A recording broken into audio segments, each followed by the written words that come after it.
IPO तो ऐसा खास पेशकश हमारी, और इस बीच हमारे जो जितने भी आईपीओ से जुड़े हुए सेगमेंट्स जो भी हमने ऑन एयर किए हैं हाल फिलहाल में, बड़ा अच्छा प्रेम जो है दर्शकों की तरफ से दिखाया गया है। और हर्ष हमारे साथ जुड़ चुके हैं। हर्ष, आप देखिए बैक टू बैक जितने भी सेगमेंट्स हमारे रहे, काफ़ी ज़्यादा दर्शकों की टिप्पणियाँ, काफ़ी ज़्यादा दर्शकों के व्यूज़, दर्शकों का प्यार देखने को मिला है। और ये सभी दर्शकों का मैं हाथ जोड़कर धन्यवाद करना चाहूँगा। इसी तरीके से अपना प्यार इस विशेष सेगमेंट को पे बनाए रखिए, और हमारी भी कोशिश यही है कि जितना बेहतर आपको जानकारी दे सकें आपके निवेश को लेकर के आईपीओ के बाज़ार में, वो हम देने की कोशिश करते हैं। और हर्ष इसमें पूरी तरीके से लगे हुए हैं। हर्ष, कई सारे नए आईपीओज भी आने वाले हैं, आज एक लिस्टिंग भी रही, शुरू करना चाहेंगे? क्या कुछ बताने वाले हैं, फटाफट बताइए।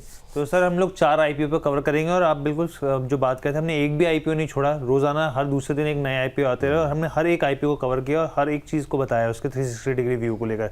तो आज हम लोग 4 आईपीओ करेंगे कवर। पहले आईपीओ की हम लोग टाटा कैपिटल की बात कर लेते हैं और इसकी लिस्टिंग की बात कर लेते हैं यहाँ पर। तो आप देखिए इशू प्राइस 326 था, और यहाँ पे जो एनएससी पे जो लिस्ट होता हुआ दिखा 330 का, यानी कि 1.23% के आसपास। बीएससी पे भी सेम संभावना रही। और जिन जिन जानकारों ने, मेरे जो भी जानकार थे जिनसे मेरी बात हुई, जिन्होंने भी दाव लगाया, सबका आईपीओ जो है वो टाटा कैपिटल का लगता हुआ दिखा है। जी अब सर ये लग तो गया लेकिन सुस्त लगा है, क्या करें रवि सर? करंट लेवल पे भाई मुनाफा तो मिल नहीं रहा है, क्या होल्ड करके जाएं, एक दो दिन कुछ दिन वेट करें, या फिर जो लिस्टिंग गेन वाले थे वो तो एटलीस्ट निकल ही लें यहाँ से? क्या सलाह रहेगी आपकी? बिल्कुल आपने सही कहा। देखिए जितना हाइप बना उतना कुछ पकौड़ियां ना मिलें तो फिर मेरे हिसाब से लिस्टिंग गेन वालों को तो बाय बाय कर लेना चाहिए। लॉन्ग टर्म वालों को थोड़ा वेट करना चाहिए। वैसे भी थोड़ा सा हायर जोन, पहले से ही मैं कह रहा था, लालच जरूर बड़ा है लेकिन हायर जोन थोड़ा सा है। तो यहाँ पर अभी फिलहाल परचेज करने की बिल्कुल वो नहीं है, लेकिन हाँ ये लिस्टिंग गेन वालों को एक बार निकलना जरूर चाहिए। ये बात है। अभी लिस्टिंग गेन वाले जो हैं वो निकल जाएं, जिनके पास लंबी अवधि का नज़रिया है वो होल्ड कर सकते हैं, अभी कुछ दिन के लिए होल्ड करें। आने वाले दिनों में देखते हैं कुछ नतीजे किस तरीके से आएंगे। थोड़ा इसकी टाइमिंग भी गड़बड़ हो गई मुझे लग रहा है। ये टाटा का, एक तो टाटा का ये ऐसे टाइम पे आया हर कि सर फैमिली में इतने सारे विवाद पैदा हो गए, तो मुझे लगता है उसने भी कहीं ना कहीं सेंटिमेंट थोड़ा सा ख़राब किया होगा। क्यों रवि सर? नहीं, बिल्कुल आपने सही कहा। देखिए सेंटिमेंट बहुत इंपॉर्टेंट है, और मैं एक एनालिसिस आपको बताता हूँ, चूंकि ये प्रोग्राम आपका ऐसा है ना जिसको कि बहुत से लोग जो है वो फॉलो करते हैं। और आपने आईपीओ की बात करी, जहां जहां भी आप आईपीओ करते हैं, मुझे लगता है आईपीओ के लिए लोग आपको ही प्यार मोहब्बत देते हैं। और खासतौर से हर्ष जिस तरीके से आरएनडी करके लेके आते हैं, कभी अक्खड़ कभी फक्कड़ की तरीके से बता देते हैं, लेकिन बट ठीक है, प्यार तो गेन कर ही रहे हैं। आपको बताऊं, अगर जनवरी से अब तक देखें 2025 से, तो 81 मेन बोर्ड के आईपीओ आए हैं, जिसमें से 44 ने गेन दिया है। लेकिन ट्विस्ट यहां पर नहीं है। ट्विस्ट यहां पर है कि 31 ने आपको लॉस दिया है। और अगर आपने आईपीओ हो तो ऐसा नहीं किया, तो आपकी लंका तो लगी पड़ी है। तो बेटर है कि लंका लगवाने से पहले अपने आईपीओ को रिव्यू कर लें, और बात किसकी माने, बोनस की माने, विपुल जी की माने, या हर्ष की माने, और ना माने तो अपने बाल मुड़वाने की जरूरत पड़ जाएगी। चिंता मत करिए। तो फिर मेरे हिसाब से बेटर है कि राय सही जगह में। बिल्कुल। तो ये फिलहाल के लिए राय यहाँ पर निकल के आई है। अगला आईपीओ कौन सा होगा? जी एलजी इलेक्ट्रॉनिक्स की बात कर लेते हैं हम लोग। और इस आईपीओ का भी काफ़ी ज़्यादा बज़ देखने को मिला, और लगातार ग्रे मार्केट प्रीमियम इसका बढ़ता हुआ दिख रहा है यहाँ पर।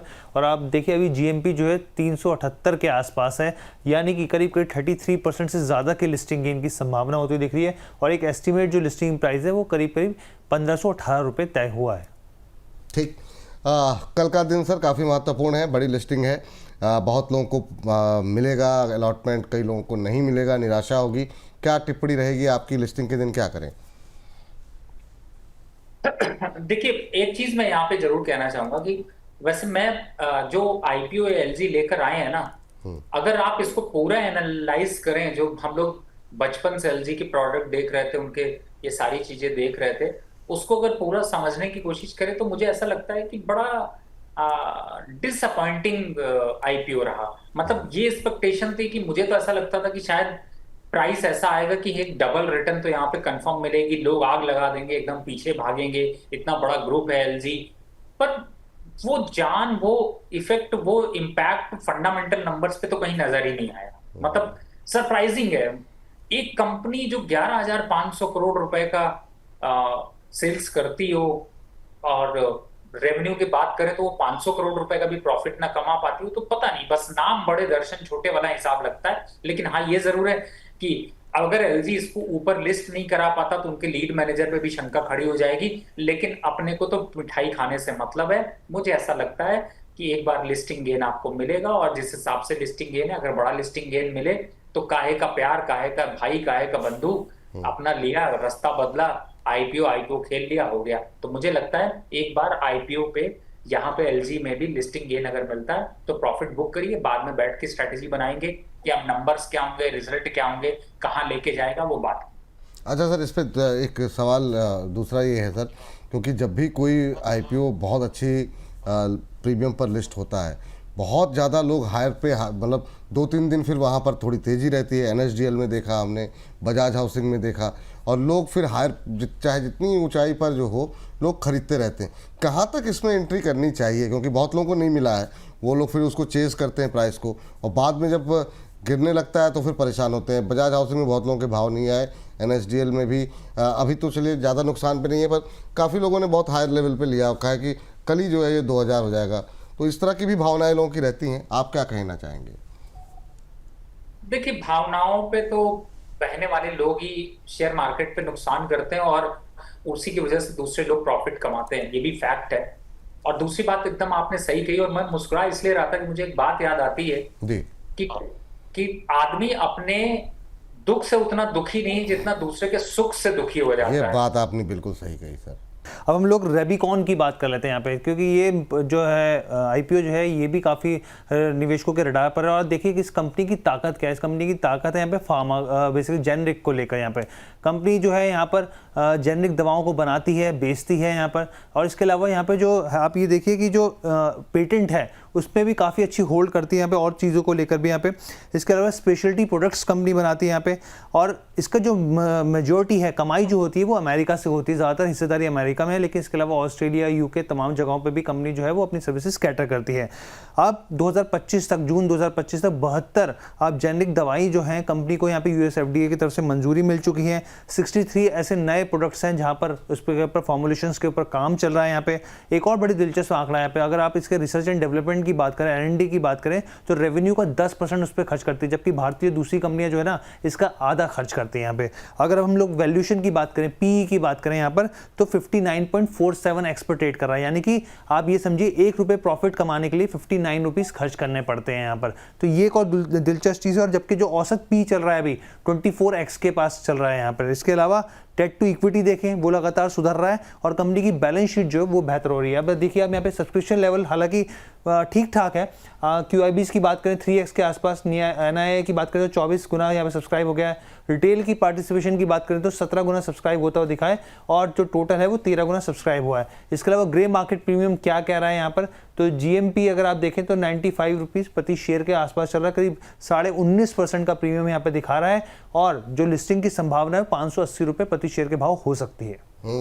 ये बात यहाँ पर रूबिकॉन रिसर्च को लेकर के निकल के आई है। सर, रूबिकॉन की वैल्यूएशन से आप संतुष्ट हैं, फंडामेंटल से संतुष्ट हैं? क्या सलाह रहेगी आपकी? देखिए, बिल्कुल मैं उसी पे आने वाला था, और जिस हिसाब से आप लोग चर्चा कर रहे थे तो अभी मैं यही कहूंगा कि उसी को कंटिन्यू रखते हैं। और अगर रूबिकॉन रिसर्च में इन्वेस्ट कर दिया तो मुझे लगता है थोड़ी मुस्कुराहट तो आपकी छिन जाएगी। क्यों मैं ऐसा कह रहा हूँ? देखिए, मैं पहली बात है कि जिसका बिजनेस आजकल यूएस में है उसको खुद नहीं पता कि उसका बिजनेस भी यूएस में चलेगा या नहीं चलेगा। बहुत बहुत सिंपल सी बात है। दूसरी बात है, फंडामेंटल नंबर्स को अगर देखने की कोशिश करें तो कंपनी ने अपने जिस तरीके से डेट को इंक्रीज किया है, प्रॉफिटेबिलिटी को मोड़ तोड़ के कहीं ना कहीं से लाने की कोशिश की है, भरोसा कहीं ना कहीं से नहीं होता है। और जो प्राइस बैंड दिया है वो प्राइस बैंड तो कहीं ना कहीं से काफी अपर साइड पे है। तो मुझे ऐसा लगता है मैं साथ नहीं दूंगा, और इन्वेस्टमेंट की राय बिल्कुल नहीं। इन्वेस्टमेंट की राय बिल्कुल नहीं है, ना निवेश करने की, अवॉइड करने की सलाह है। और वैसे भी कह रहे हैं कि मुस्कान छिन जाएगी, बच्ची कुछ ही तो थोड़ी बहुत तो है यार उसके पास, अब वो भी अगर आप छीन लेंगे सर तो फिर इसके लिए इसको अवॉइड ही करिए तो ज़्यादा बेहतर है।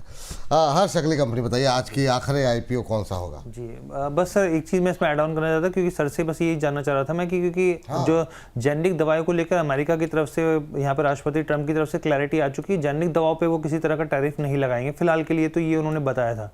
हालांकि ये बात सही है कि अमेरिका से कमाई का ज़्यादा हिस्सा वहीं से आता है।